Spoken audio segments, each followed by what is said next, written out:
You open the door after a day at work, and at first everything seems normal. Your dog runs over, stays close, looks a little worked up, then settles like nothing happened.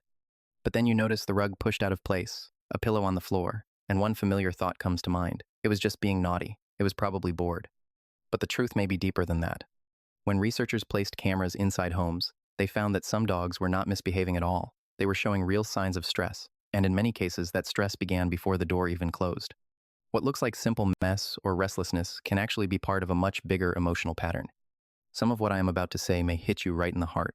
When you leave the house, a lot of people imagine that a dog simply lies down and waits for them to come back. But what cameras have captured in studies on dog behavior shows that the story is often much more complicated. For many dogs, clear signs of stress start showing up just minutes after their owner walks out the door. Some bark nonstop, whine, howl, scratch at the door, pace back and forth, or even chew and destroy things around the house. From the outside, many people would call that bad behavior or too much energy. But what matters more is what is happening underneath those actions. It is a body reacting to real anxiety. And not every dog shows distress in a loud way. Some become completely quiet after a while, but that silence does not mean they are calm. They may have shifted into a more hidden form of stress, like fast breathing, restlessness, constant alertness, or pure exhaustion after burning through too much energy. That means when a dog is home alone, what is happening is not always simple waiting. Sometimes it is a real struggle, both emotionally and physically. And what matters even more is this. For many dogs, it does not begin after you leave. It starts much earlier.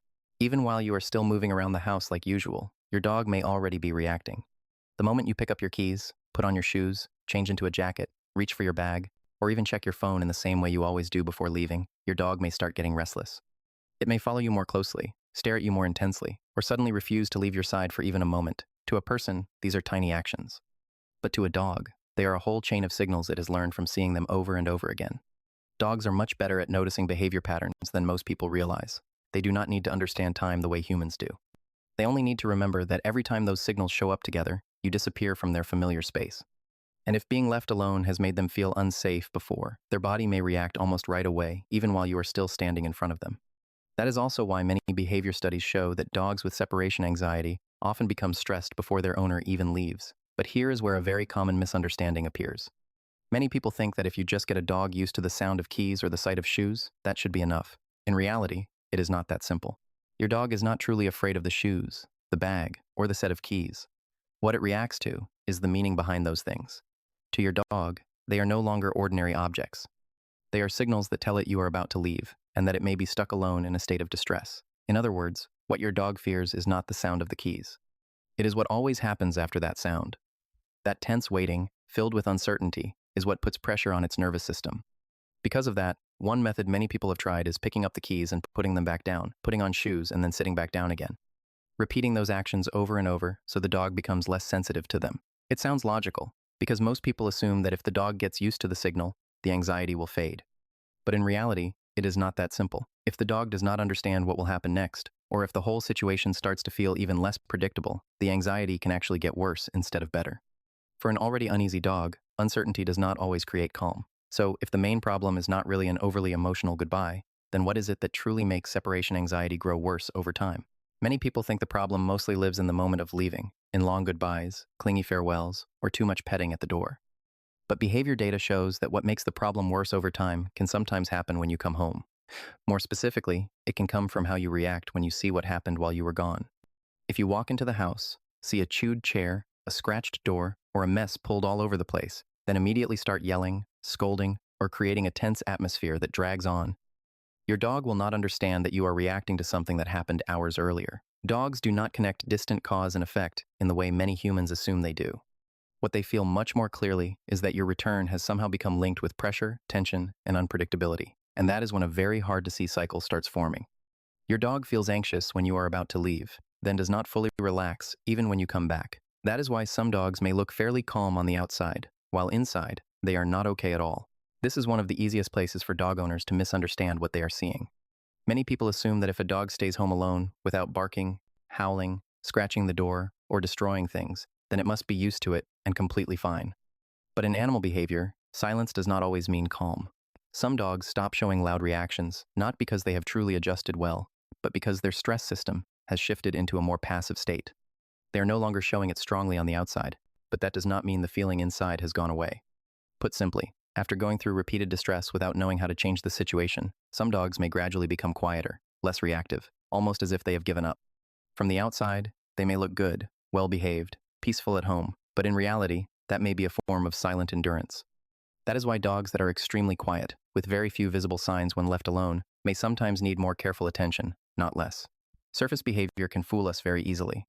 And if you go even deeper, you start to see that a dog's emotional state is often not separate from the emotional state of the owner it lives with every day. The more people study separation anxiety in dogs, the more they find that this is not just a story about you going to work for 8 hours and your dog staying home alone. For many dogs, that state builds on top of an emotional baseline that was already there, and part of that baseline may come from the owner. Some long-term studies tracking cortisol, which is a hormone linked to stress, show that ongoing stress levels in dogs and the humans they live with can sometimes move in the same rhythm. That does not mean dogs are reading energy in some mystical way. It means that when dogs live very closely with people for a long time, they learn human routines, emotional signals, and stress patterns extremely well. So if an owner is often tense, rushed, uneasy, or emotionally unpredictable, the dog may not be reacting only to being left alone. It may also be reacting on top of a nervous system that is already more sensitive and easier to trigger. In other words, 8 hours at home alone does not happen in a vacuum. It happens on top of everything the dog has already felt, absorbed, and carried from its daily environment. And when you look at it that way, you can understand why so many products and quick tips sold on the market only touch the surface, while missing the real root of the problem. Many people have tried all kinds of things to help their dog feel less anxious when left alone, from turning on the television, to using diffusers, to giving stuffed food toys, to buying accessories advertised as anxiety relief. Those things are not necessarily useless.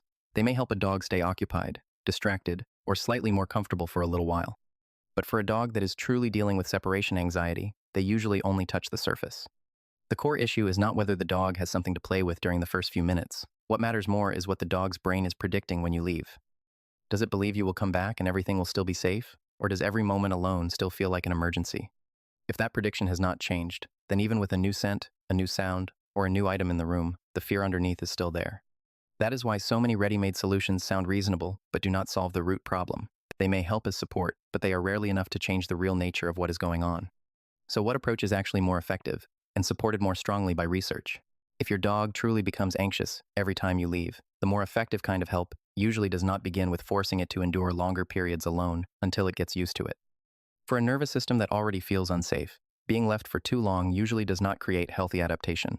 It often makes that feeling of danger sink in even deeper. The approach that gets more support is gradual exposure, which means rebuilding a sense of safety in very small steps. You pick up your keys, then set them back down. You walk to the door, then come back inside. You touch the doorknob, stand outside for a few seconds, then return while your dog is still calm. Only after that do you slowly increase the time, based on what your dog can truly handle. The important point here is not testing how long your dog can survive it. It is helping your dog's brain learn a new prediction, that your leaving does not mean panic, and that you still come back safely. In more serious cases, home training by itself may not be enough.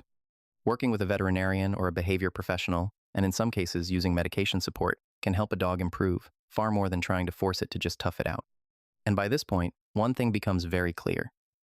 Your dog is not doing this to fight you or disobey you. It is simply reacting to a feeling of insecurity that it does not know how to manage on its own. So, in the end, when your dog barks, paces, destroys things, follows you before you leave, or even goes unusually quiet, that should not be quickly dismissed as bad or difficult behavior. Underneath it, there may be a repeated cycle of stress, prediction, and insecurity playing out inside your dog's nervous system. If you truly want to help a dog with separation anxiety, the goal is not just to stop the visible behavior. The deeper goal is to understand the fear underneath it. Once you see that, you stop blaming your dog so quickly, and you can start supporting it in a way that is much more effective. As someone who also loves dogs, that is exactly what keeps pushing me to look deeper into topics like this and make videos to share with other dog owners. Because sometimes, what our dogs are carrying is much easier to miss than we think. If your dog has its own little habit before you leave, like following you, standing near the door, or quietly watching you, share that in the comments. Sometimes reading each other's stories helps us understand our own dogs better.